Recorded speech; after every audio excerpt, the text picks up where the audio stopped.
Hello. Hello. It's Monday, April 25th, 2022. Happy to be here today. I've been doing all right. How have you been? I drank way too much coffee yesterday. Then got very little sleep. Then made myself a big cup this morning. Been trying not to do so much caffeine, and cutting out the caffeine, that's helped my sleep mostly. But anyways, I've been putting some links in my descriptions. I went down sort of the road of nostalgia with some old music, and I put some links there for some fun music I've been listening to, and also a link to the reading of the Lost Teachings of Atlantis. It's just great. I find it really soothing. I've actually been falling asleep to that many nights the past week. So I invite you to check that out. I'm on a course here of self-discovery and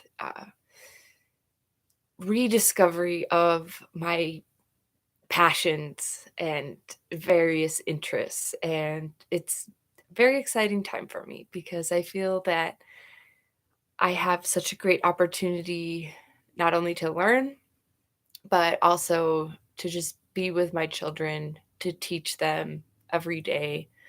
Uh, we're really fortunate and we have a family connection very close by, and we're just incredibly privileged that way. And for many months and years, I've thought about the displaced people, the diaspora, and if anything, that's what we have in common.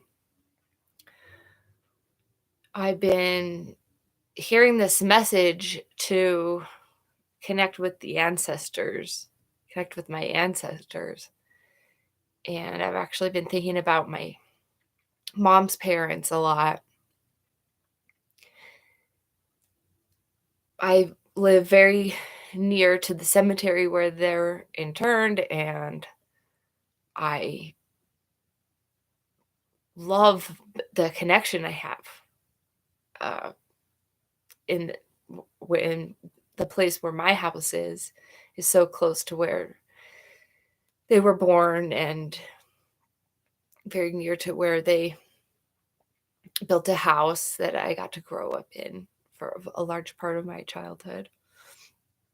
But I've been reflecting on just some of my mental, emotional health concerns, and I think I was very bitter about my folks, my my mom and dad getting divorced, and then my when I was very young, my mom getting remarried, and just just before I started kindergarten, we moved to Florida from Utah. So I missed out on growing up with my cousins and my grandparents.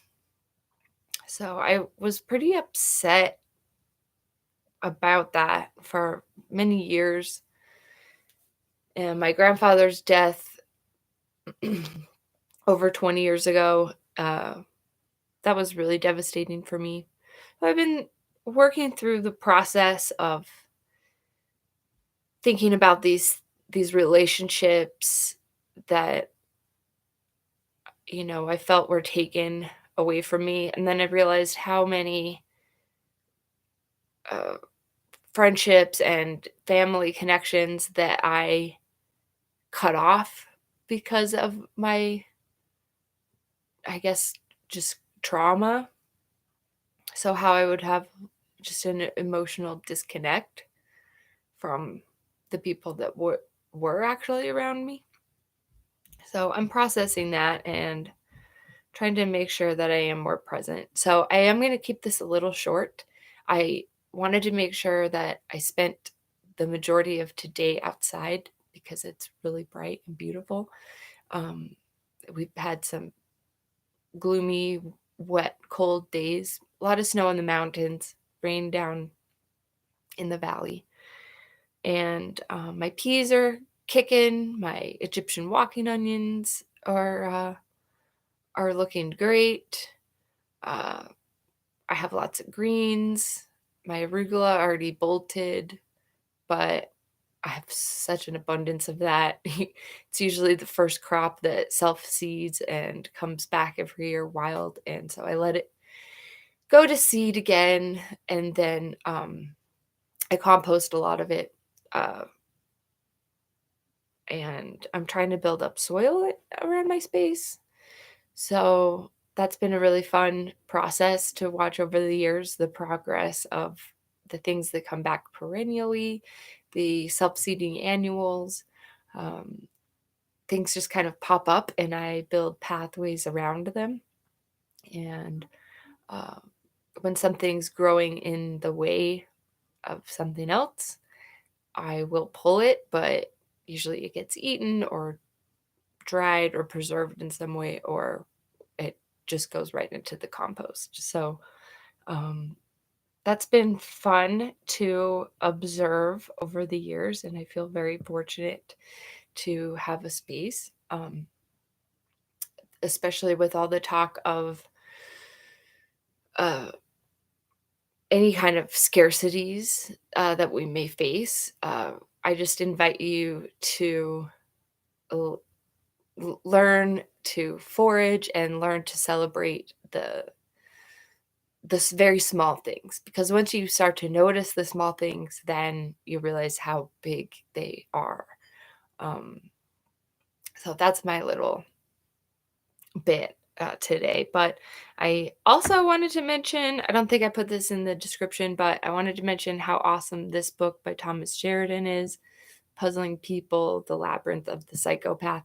I think it's like a healing guide to help you identify these characteristics, and um, it's been a really good book for me. It's helped me process a lot, and I think that's why I'm so ravenous to consume so much content right now.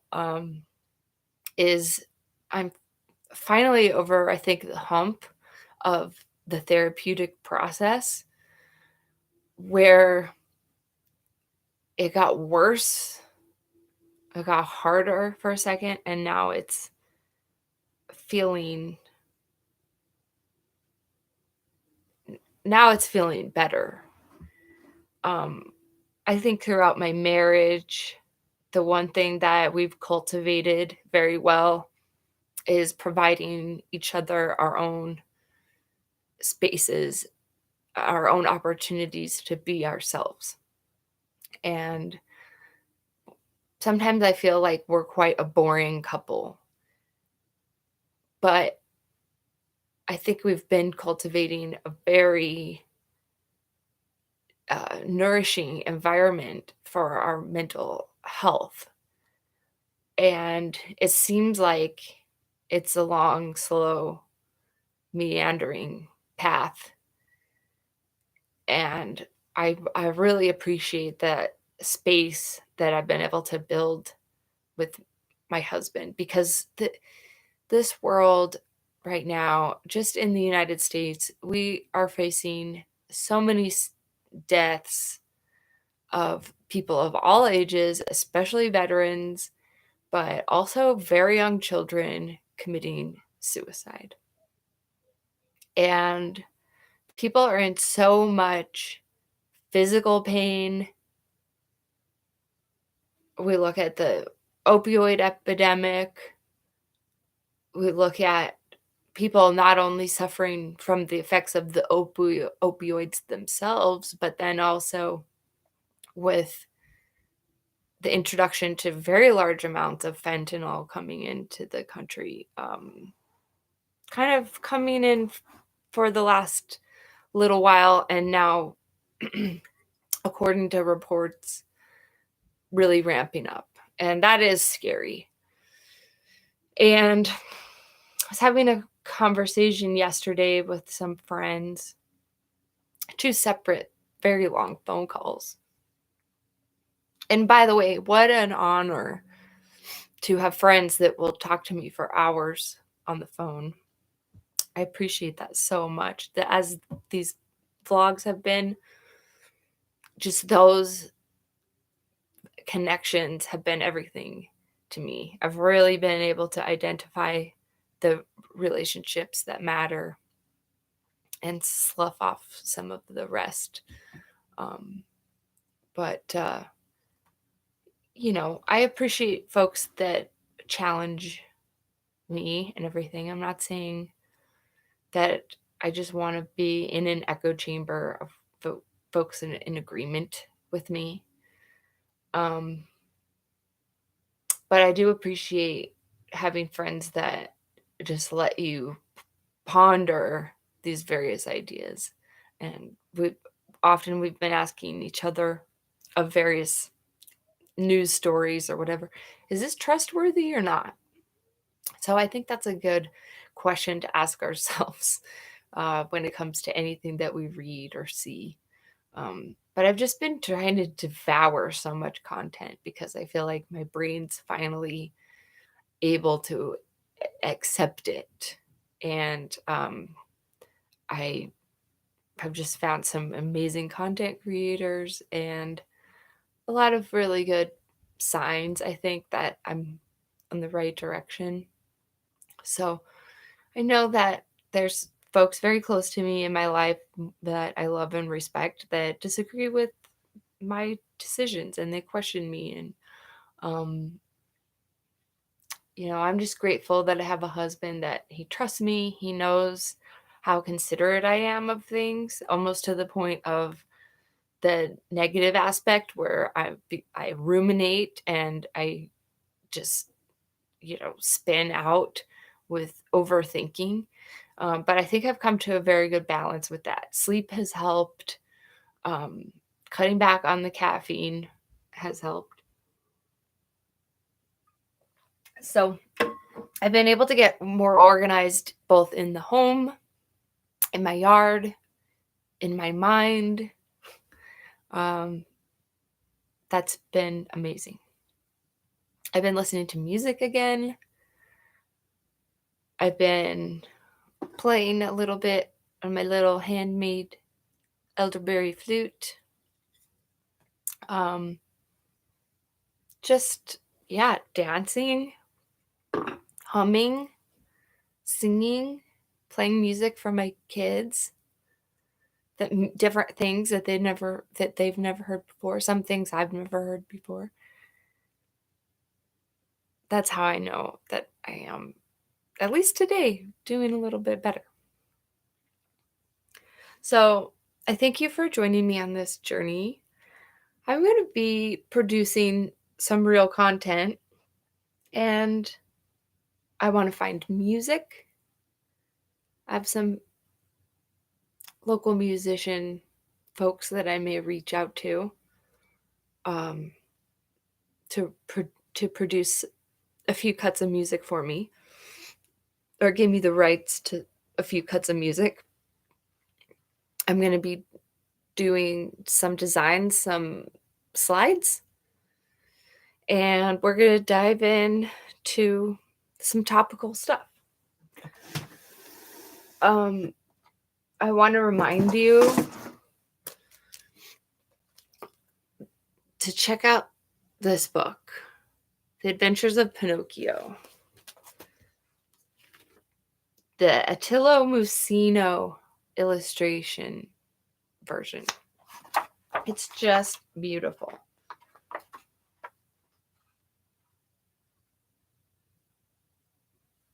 He started writing Carlo Lorenzini. The pen name of Carlo Lorenzini is C. Collodi. He started in 1881 when the first chapter of La Storia di un Burattino as it was then called, appeared in the July 7th issue of a weekly paper for children. People loved the story. But the large edition published in 1911 with illustrations by Attilio Musino, that brought it to a wider audience. So he spent an entire year on the drawings. And in 1925, the Macmillan Company published the American edition with the same drawings and an American English translation. It did go out of print. And then this introduction here, they reprinted it in 1968. And then I think this copy that I have is reissued in 1989. So I don't know if we can find this anywhere. I'd like to do some research, and then I'm going to do a show about myths and folklore and how these popular stories change and morph through translations as the stories are passed down generationally. I think that'll be a really interesting topic to explore, and I'm going to be presenting that on a different channel called Weird, Dark, Strange. So I invite you to read along with me. See if you can find an old PDF version even online, being that this story is so old. There may be a PDF version of the original Collodi. Anyways. The Adventures of Pinocchio. I'm reading it again with my kids, and it's just so funny. I never read it when I was a kid. This copy was my husband's book from his parents back in the 90s. So I'm very fortunate to have family heirlooms like this.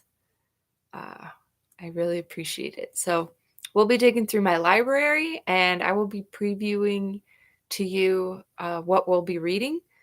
And then if you're interested, we'll do some deeper dives into these stories on the other channel. So give me some time to get that worked out. I want to do this on a shoestring budget and just let it evolve. Give myself the space to be bad at something and yet still do it, and to practice and to improve myself. So thank you for being here with me. And I'll be doing a show probably in a couple of days. I have it scheduled already, but I may need to change the date and our time. So if you catch this on a replay, that's awesome. If you don't mind leaving me just a comment, just say hello. And I would really appreciate you continuing to engage on this new channel. And we'll talk soon. Thanks.